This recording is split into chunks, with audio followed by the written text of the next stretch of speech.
8:01, 20 grados la temperatura actual. La información es de último momento, nos llega desde el INERAM. Sí. ¿Por qué? Porque hay una conferencia de prensa sobre el estado de salud de la pequeña Fiorella. Judith, contigo. Quien, a raíz de los sucesos conocidos por todos, nos va a dar un parte médico de la situación actual de la niña Fiorella. Gilberto. Sí, buen día. Buen día a todos. Realmente una situación bastante no muy agradable de una niña de 2 años que nos llegó el martes a la noche pasado con un escenario bastante complejo. La evolución de la niña es bastante grave. Estamos ante un escenario prácticamente de una muerte cerebral. Entonces, seguimos nosotros un protocolo de trabajo. Ella está prácticamente con soporte vital asistido, en una ventilación mecánica asistida, con soporte respiratorio porque no tiene esfuerzos respiratorios espontáneos. Ella amaneció antes hoy con la evolución la misma que ayer, o sea, no hay mayores modificaciones desde el punto de vista neurológico, no tiene ningún tipo de reflejo, no tiene reflejo tuxígeno, siguen sus pupilas midriáticas reactivas, con un soporte mínimo de medicamentos, que hoy corresponde con el protocolo que en general solemos utilizar en estos casos. La evolución ya probablemente una evolución bastante, no va a ser muy simpática. En este momento estamos ante un escenario de donde la niña tiene alta chance de morirse, ¿verdad? ¿Cuánto por ciento aproximadamente? Y si vamos, no podemos tampoco el 99,9%, si vamos a ir con números, ¿verdad? Siempre dejamos una brecha, lógicamente tenemos cierta esperanza, tampoco, pero la lesión con que llegó la niña realmente es muy grave y lógicamente conllevó a eso una lesión encefálica muy severa y lógicamente que el pronóstico, la evolución y el desenlace realmente no es nada simpático. ¿Podríamos reiterar, doctor, dónde se presentan los principales golpes en la niña? Bueno, más que golpes son lesiones que ella presenta. Antes la nena llegó por la urgencia el martes a las 9 de la noche. Durante la médica que la acompañó también no tenía muy claros los datos porque aparentemente le habían referido como aspiración de cuerpo extraño, como un cuadro respiratorio. Pero la evaluación de los médicos de la guardia, ellos se encontraban con una niña con una lesión neurológica bastante importante porque no respondía a los exámenes físicos básicos que se le hace al entrar a la guardia. Y lo que llamaba la atención, la cantidad llamativamente tenía muchos moretones por el cuerpo, ¿sí? Sobre todo en los codos, en la zona de la espalda, en la zona glútea y en las piernas, y también un golpe tenía en la mejilla, ¿verdad?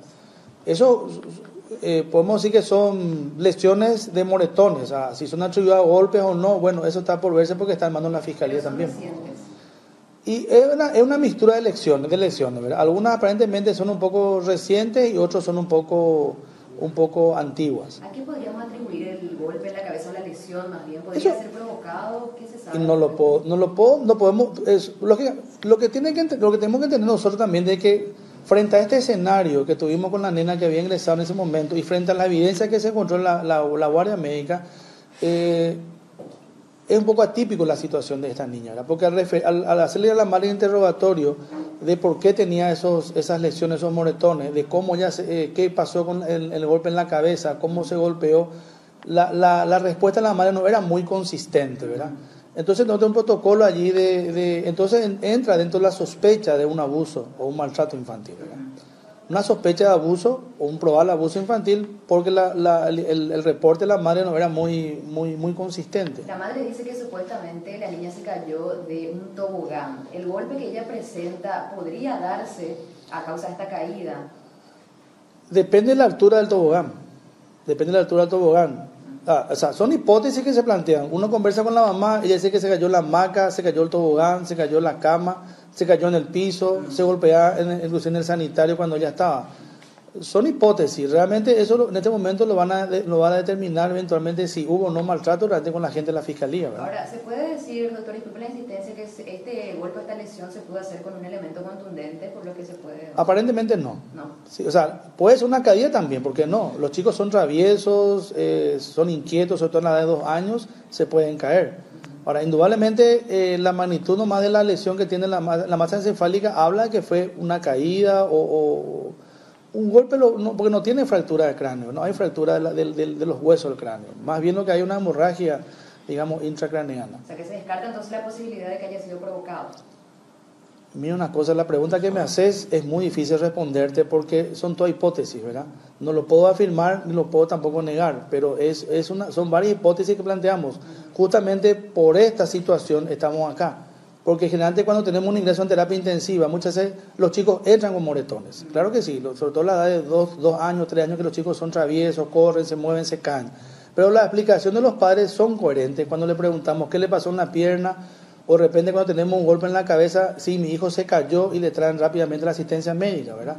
En este caso particular, la niña, por lo menos fue un evento aparentemente brusco, donde una descompensación de la conciencia que fue asistida por los médicos de Santa Rosa, a nosotros nos refieren con un diagnóstico aparente de un cuadro de insuficiencia respiratoria versus una aspiración de cuerpo extraño, cuando estamos en época de enfermedades respiratorias, también se planteó una enfermedad. Cuando llega el paciente, esta niña, a la terapia intensiva, se vuelve a reevaluar el escenario. Y nos encontramos, lógicamente, con una niña con un daño neurológico, con un daño cerebral y aparte de eso con esas lesiones, esos moretones. Eso es lo que motiva, lógicamente, elaborar varias hipótesis y ante el interrogatorio a la madre que se le hace, en varias oportunidades le preguntamos qué es lo que pasó y bueno, ella empieza a divagar. Lógicamente que eso lleva a una sospecha, ¿verdad?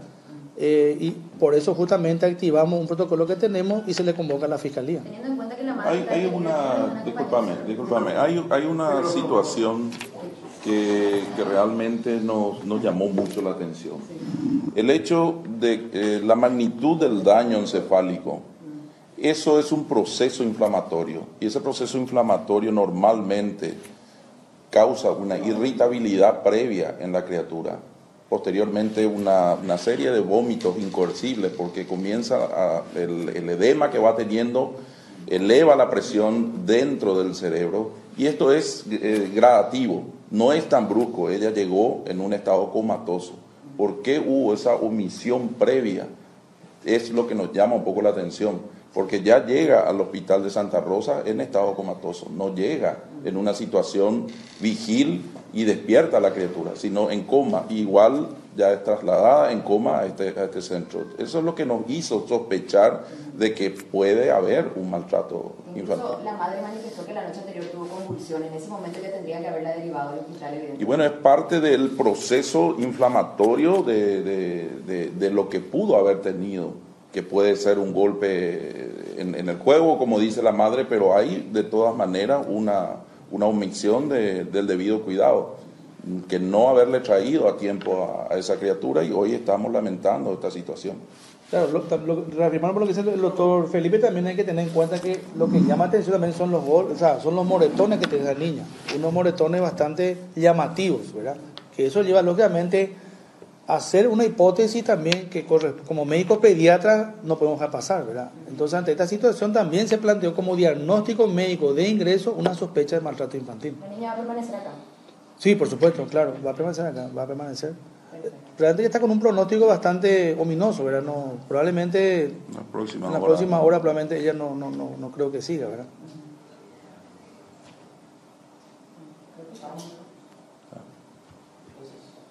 Okay. Judith.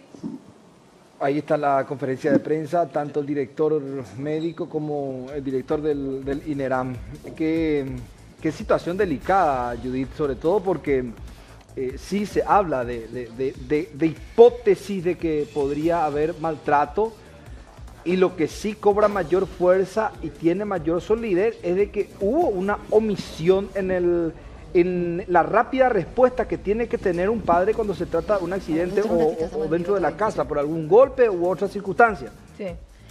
Judith. Exactamente. Vamos a preguntarle específicamente al doctor con relación al golpe o a la lesión que la niña justamente sufrió. Si es que días atrás ella sufrió esta lesión, ella pudo justamente presentar este coma o como estaban mencionando usted días después. ¿Hay esa probabilidad? Bueno, todos somos padres, ¿verdad? Y toda caída o todo golpe de repente en un niño de 2 o 3 años motiva muchas veces una sospecha y una acude a la consulta, ¿verdad? Podemos plantear muchas hipótesis con respecto a este golpe. Ella realmente tiene un hematoma también en el hemicráneo derecho, ¿verdad?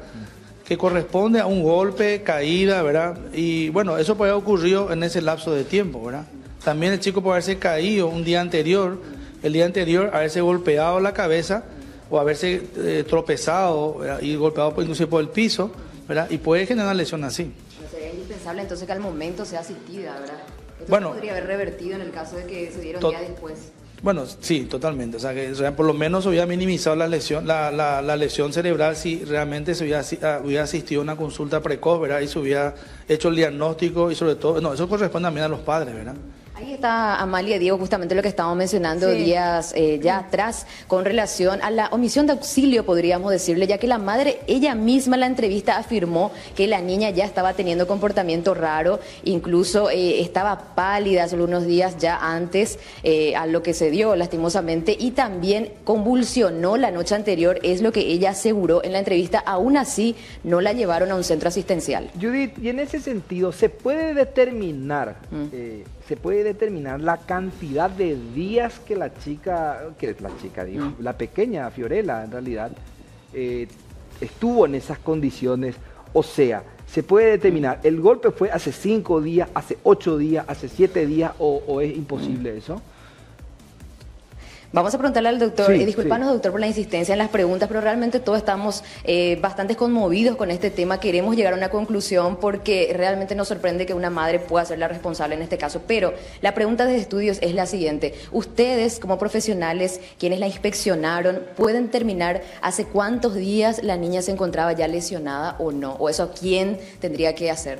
Bueno, en este mismo momento, como la Fiscalía intervino, está en manos de los médicos forenses, justamente debido, ¿verdad?, a esta confusa información que hemos recibido, porque cuando nosotros decimos un niño, muchas veces hacemos un nuevo interrogatorio a los padres, ¿verdad? Entonces muchas veces el relato es coherente, ¿verdad? Y hay una relación entre lo que el paciente tiene y lo que los padres refieren.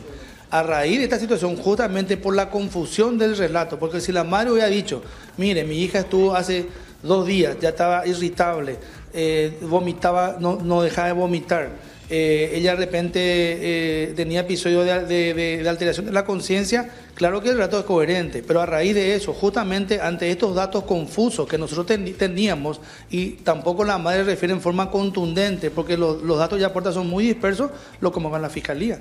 Justamente nosotros intentamos determinar también qué es lo que pasó. Ella ingresó con un cuadro de insuficiencia respiratoria. No. Ella, el reporte médico, porque tampoco la doctora que le recibió allá en Santa Rosa de Misiones no tenía los datos muy claros, porque la nena llegó ya en estado comatoso. La madre refiere que aparentemente hizo un episodio convulsivo la nena esa tarde o esa mañana, le llevó al centro asistencial porque ellos son una compañía de Santa Rosa Misiones. En Santa Rosa Misiones la compañía no estaba cerrado el puesto de salud, ella me refirió que eso fue a las 2 de la tarde más o menos. Llegó la nena a Santa Rosa Misiones, donde hay un centro un poco más con un médico allí. Claro, la médica estaba ahí, le asistió a la nena. El reporte que nosotros recibimos después hablaba, la doctora también creció, estaba un poco confundida porque no entendía lo que estaba pasando. Los padres no aclararon desde el principio prácticamente. Realmente la mamá, porque la mamá la que en todo momento estaba, ¿verdad? La mamá está un poco confundida, ¿verdad?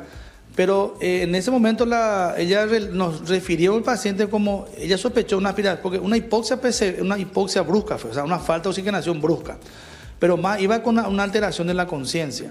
Entonces ahí se activó el sistema de terapia, entonces la nena vino, o sea, llegó acá a las 9 de la noche, más o menos acá en la terapia. Cuando entró en la terapia, tampoco no teníamos diagnóstico claro, ¿verdad? Después, en el transcurso de esa noche, se fue un poquito aclarando el tema, ¿verdad? Bueno, y con la tomografía del miércoles se confirmó de que realmente porque había una confirmación, porque la paciente puede tener un tumor cerebral, puede tener los chicos pueden hacer una isquemia cerebral, pueden hacer una malformación congénita arteriovenosa, que puede haber un sangrado brusco, claro que sí, pero hacer la correlación clínica entre moretones por todo el cuerpo, entre un moretón que tenía en el hemisferio derecho, ¿verdad?, una hemorragia. Bueno, entonces ante ese escenario, lógicamente que y la poca aclaración de la madre, que nos hace sospechar, aparte del traumatismo craneoencefálico, de un abuso, de un maltrato, ¿verdad? Bastante claro, doctor. Ahora, la madre está privada de su libertad. ¿Quién está acompañando a la niña? En este momento está el padre biológico, ¿verdad? Y nosotros le convocamos ahora, porque ayer me enteré por la prensa de que ella estaba a cargo de unos tutores hasta hace poco tiempo, hace 3 meses. Entonces yo le había convocado a los tutores para que vengan a hacer acompañamiento también y que entren por lo menos a despedirse la niña en este último instante, ¿sí? Ahí, poco alentador, supongo. Sí, así mismo. Bueno, así gracias mismo. por tus palabras, doctor, por tu tiempo también. Es muy órdenes. importante conocer la versión de los especialistas que estuvieron atendiendo a esta pequeña de 2 años que se debate entre la vida y la muerte, desafortunadamente, compañeros. Sí, terrible, terrible, sobre todo esta última expresión del doctor que decía para que vengan a despedirse.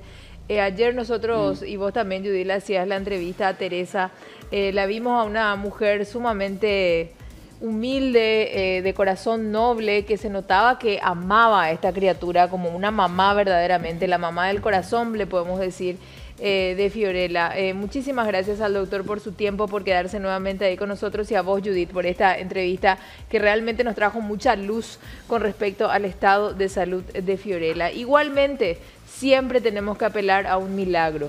La evolución de los niños es mucho más rápida, así como la de los jóvenes, y ojalá que esto se dé con Fiorella. Claro, es así. Gracias, Judith. Te liberamos y vamos a retomar el contacto en instantes. Muy amable, muy amable. Y todavía, Amalia, quedan muchas preguntas en el tintero. ¿Por qué decimos esto? Hay que ver cómo se procede a partir de ahora. Ella está con respirador artificial, ya con muerte cerebral. ¿Cuánto tiempo más duraría esto? ¿Cuánto tiempo más se le va a dar esa respiración asistida, ¿no? Claro, claro. También forma parte de esto muchas veces de una decisión familiar cuando deciden desconectarle, ¿verdad? Pero en este caso es tan complicada la situación, porque la muerte cerebral, cuando es de repente por un accidente o muchas veces en un caso de suicidio, también se apela a eso. Pero en este caso es como que le toma de sorpresa seguramente a los médicos, y aparte que hay una etapa investigativa y siempre hay que esperar un tiempo razonable.